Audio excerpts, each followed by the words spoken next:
Hello दोस्तों, स्वागत है आपका आज हमारी इतिहास की दूसरी क्लास में। जैसा कि हम पहली क्लास में कुछ इतिहास के मूल बिंदुओं पर मैंने चर्चा किया था। आज हम आपको इतिहास के धार्मिक ग्रंथ के अंतर्गत धार्मिक ग्रंथ में कितने ग्रंथ? 3 आते हैं, ब्राह्मण ग्रंथ, बौद्ध साहित्य और जैन साहित्य। उसके अंतर्गत हम आज वैदिक साहित्य पर आपके इसके विषय में चर्चा करेंगे।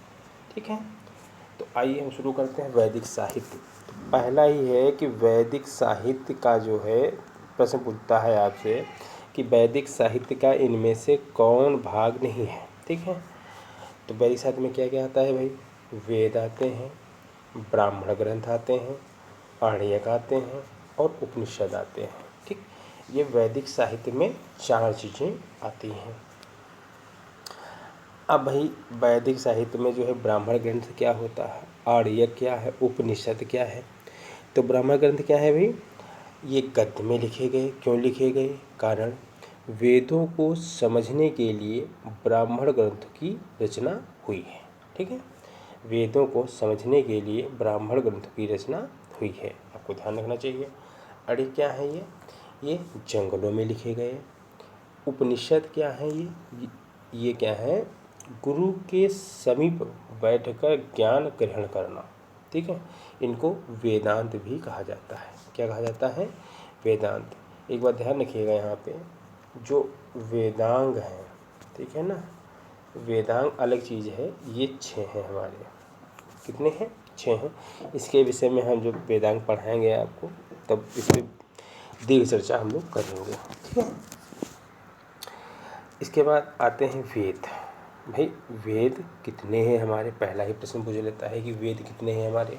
तो वेद कितने हमारे हैं? पहला है हमारा ऋग्वेद, दूसरा सामवेद, तीसरा यजुर्वेद, चौथा अथर्ववेद। ठीक है, कितने वेद हैं भाई? 4 वेद हैं हमारे। ठीक, ये तो 4 वेद हैं। ये क्वेश्चन आप ध्यान रखिएगा कि कौन सा वेद वेद त्रयी में शामिल नहीं है। ठीक है, तो आप आइए देखिए, यजुर्वेद, सामवेद और यजुर्वेद। ठीक है, ऋग्वेद, सामवेद और यजुर्वेद, इन तीनों को मिलाकर क्या कहा जाता है भाई? वेद त्रयी कहा जाता है। ठीक है, अथर्ववेद को वेद त्रयी में शामिल नहीं है। ये ध्यान रखिएगा, क्वेश्चन बहुत पूछा जाता है कि कौन सा वेद वेद त्रयी में शामिल नहीं है। तो आपको ध्यान रखना होगा, अथर्ववेद वेद त्रयी में शामिल नहीं है। ठीक, इसके बाद आते हैं कि वेदों के विषय में सामान्य जानकारी। ठीक है, तो वेदों के रचनाकार या संकलनकर्ता कौन है? कृष्णद्वैपायन वेद व्यास। ध्यान रखिएगा, कृष्णद्वैपायन वेद व्यास क्या है भाई? वेदों के रचयिता हैं या संकलनकर्ता है। ठीक है, वेद को क्या क्या कहा जाता है, आपको ध्यान रखना होगा। वेद को अपौरुषेय कहा जाता है। ठीक है, देव निर्मित कहा जाता है, श्रुति कहा जाता है। अपौरुषेय का मतलब होता है किसी पुरुष ने नहीं लिखा। किसी पुरुष ने नहीं लिखा मतलब सन्यासी इत्यादि लोगों ने लिखा। ठीक है, देव मतलब देव द्वारा निर्मित, श्रुति मतलब सुनकर लिखा गया। ये ठीक है, मतलब सुनकर लिखा गया। इसके बाद वेदों की भाषा क्या है? तो वेदों की भाषा संस्कृत है, सिंपल है। इसमें ये क्वेश्चन ध्यान रखिएगा, वेदों की लिपि क्या है? बहुत कन्फ्यूजन रहता है लोगों को। वेदों की लिपि क्या है भाई? ब्रह्मी लिपि है। ठीक है, चारों वेदों को मिलाकर क्या कहा जाता है? चारों वेदों को मिलाकर संहिता कहा जाता है। ठीक है, सबसे प्राचीन वेद कौन सा है हमारा? ऋग्वेद है। ठीक, सबसे प्राचीन वेद कौन सा है हमारा? ऋग्वेद है। अब आते हैं ऋग्वेद के विषय में जानकारी लेते हैं हम लोग हैं। ठीक है, तो पहला ही है हमारा कि ऋग्वेद का आरंभ अग्नि की उपासना से प्रारंभ होता है। उपासना का मतलब ये होता है जिससे कि आपने ग्रामीण कोई शुभ कार्य होता है हम लोगों का, तो हम किसकी करते हैं? सबसे पहले पूजा करते हैं जो अपने कुल राशि के कनो गणेश जी की होती है। ठीक है, उसके बाद जो भी आरती होती है, तो उसी प्रकार से ऋग्वेद का आरंभ होता है किसकी उपासना से होता है? अग्नि की उपासना से होता है। ठीक, ऋग्वेद में संग्रहित मंत्रों को क्या कहा जाता है? ऋग्वेद में संग्रहित मंत्रों को ऋचा कहा जाता है। कितने मंत्र हैं भाई? 10,600 मंत्र कुल जो है मंत्र हमारे ऋग्वेद में हैं। ठीक है, ऋग्वेद की रचना जो है कहाँ हुई ऋग्वेद की रचना? सरस्वती नदी तट पर। जब आर्य भारत आए तो कहाँ, किस क्षेत्र में आए थे? सबसे पहले मैंने बताया था उस दिन आपको, आर्य भारत में आए तो पंजाब, ठीक, सिंधु और अफगानिस्तान, प्लस अफगानिस्तान, ठीक है ना।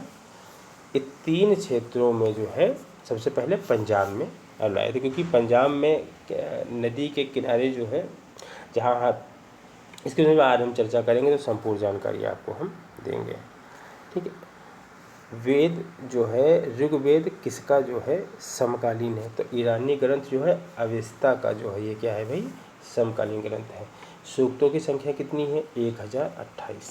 ऋग्वेद में सूक्तों की संख्या कितनी है? 1028। ठीक, यहाँ विशेष रूप से ध्यान दीजिएगा, ऋग्वेद में कितने मंडल हैं भाई? ऋग्वेद में 10 मंडल है। ठीक है, 10 मंडल में 2 से 7 तक के मंडलों को प्राचीन मंडल, वंश मंडल या ऋषि मंडल भी कहा जाता है। क्या कहा जाता है? ऋषि मंडल भी कहा जाता है, ये ध्यान रखिएगा आप। हाँ, दूसरा सबसे नवीन मंडल कौन सा है? 1 और 10वां, पहला और 10, 1 10, 1 में 0 लगा दो, ठीक है, और 1 से 0 हटा दो, 1 और 10, ये ध्यान रखिएगा।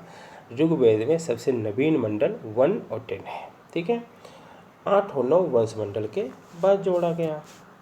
ठीक,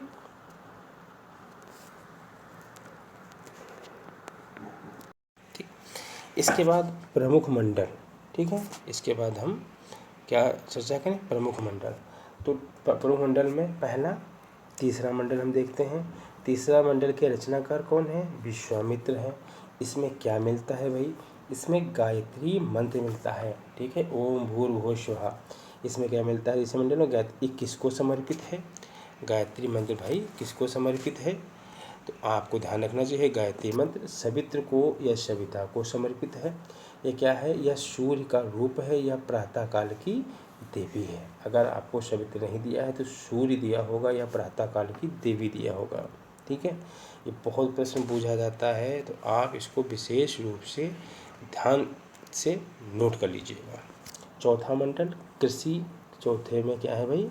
चौथा मंडल में क्या है? कृषि का उल्लेख है। ठीक, इसकी रचना वामदेव ने किया। 7वें मंडल में क्या है? 7वें मंडल में दास राग युद्ध है। बहुत पूछा जाता है दास राग युद्ध क्या था, इस पर हम थोड़ा सा टिप्पणी करते हैं। ऐसा था, पूर्व वैदिक काल में जन जो है प्रमुख इकाई थी। तो एक जन था भरत जन। ठीक है, एक जन कौन सा था? भरत जन था। भरत जन के राजा थे सुदास। भरत जन के राजा थे सुदास। ठीक है, इन्होंने क्या किया? पुरोहित थे इनके पहले विश्वामित्र। क्या थे? विश्वामित्र। राजा सुदास ने क्या किया? राजा सुदास ने क्या किया कि विश्वामित्र को हटाकर वशिष्ठ को नियुक्त कर दिया पुरोहित के पद पर। इससे विश्वामित्र हो गए भाई नाराज। और हो गए नाराज तब क्या हुआ? तो उन्होंने किया युद्ध। ठीक है, किसके साथ किया? सुदास के साथ और उनके पुरोहित वशिष्ठ के साथ में। और कहाँ हो? इसको युद्ध को किस नाम से जाना जाता है? दास रकी युद्ध के नाम से जाना जाता है। कहाँ हुआ? यह रावी नदी के तट पर हुआ। रावी नहीं दिया तो पाशुणी दिया होगा। ठीक है, तो विजय किसकी हुई? सुदास की हुई।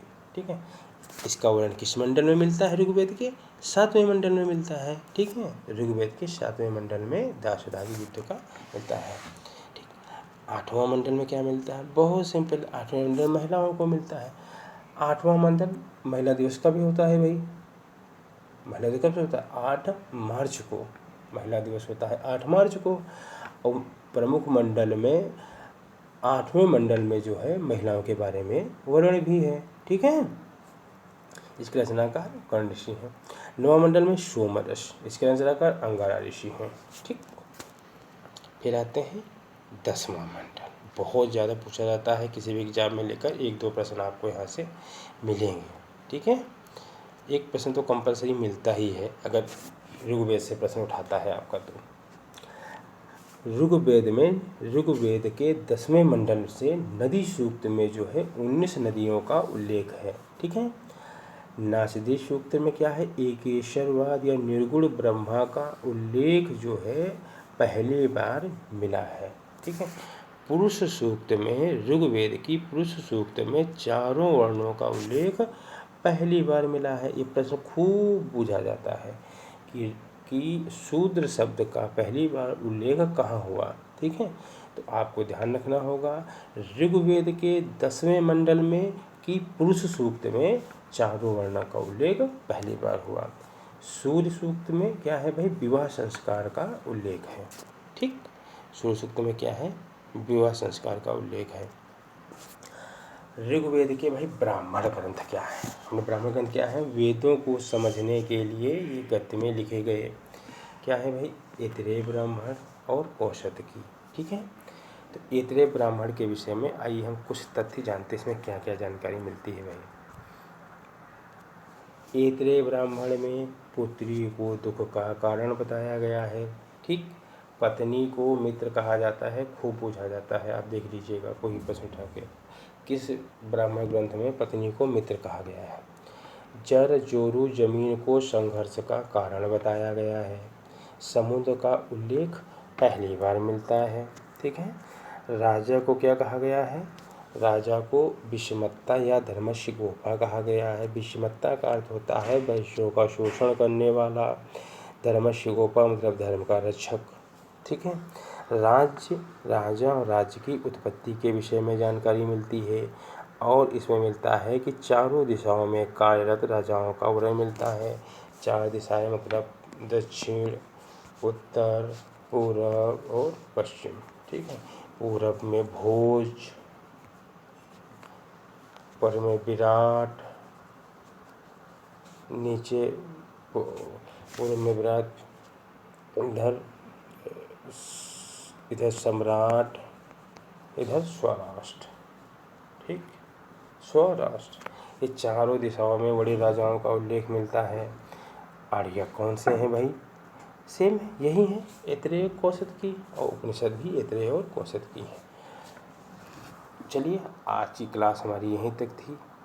आप इसको देखिएगा, समझिएगा, अगर कोई डाउट है तो आप कमेंट करिएगा। ठीक। जय हिंद, जय भारत।